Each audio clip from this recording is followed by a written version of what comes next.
My sister's boyfriend, who works in property management, sent me a fake eviction notice as a prank using his company's template. I reported him, he got fired, and now my family blames me. Was I wrong? I, 26F, live in an apartment complex my dad owns. I pay reduced rent, but it's still a legal lease, I have a contract, and everything.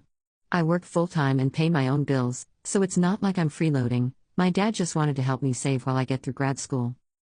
For context, I'm in my second year of a master's program in social work. I work part-time at a crisis shelter, and honestly, things have been stressful. A lot of what I do involves helping people avoid eviction, so that might help explain why this situation hit me so hard.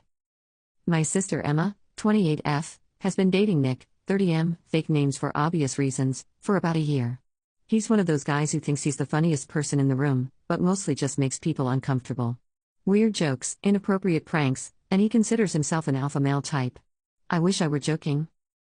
He's done immature and thoughtless pranks before.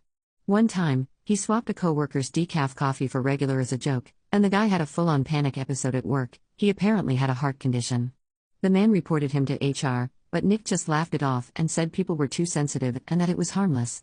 I'm honestly not sure why HR didn't do more, given the risk to someone with a known health issue. A few weeks ago, Nick came over while my sister was helping me move some furniture.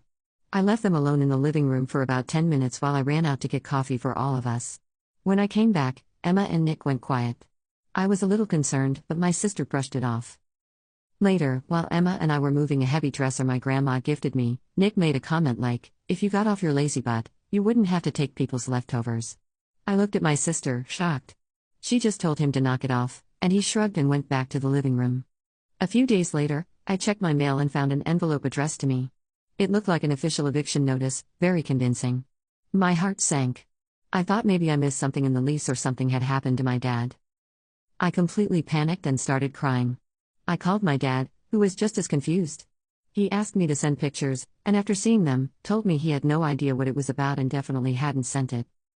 At first, I wondered if it was some kind of sick joke from a stalker or a random person who somehow found out where I lived. But when I looked closely at the letter again, I noticed it was sent through the same company Nick works for. A couple days later, I was out for drinks with my sister, Nick, and a few mutual friends. When I mentioned the envelope and my fear that someone might be trying to mess with me, I noticed Nick acting weird. He avoided eye contact, started fidgeting with his phone, and went quiet. My sister did too. I couldn't stop thinking about it, that strange moment in my apartment, the letter coming from Nick's company, and how oddly calm Emma had been when I told her about the eviction notice. Eventually, I pulled her aside and asked directly if Nick had anything to do with it. After hesitating, she admitted it was him.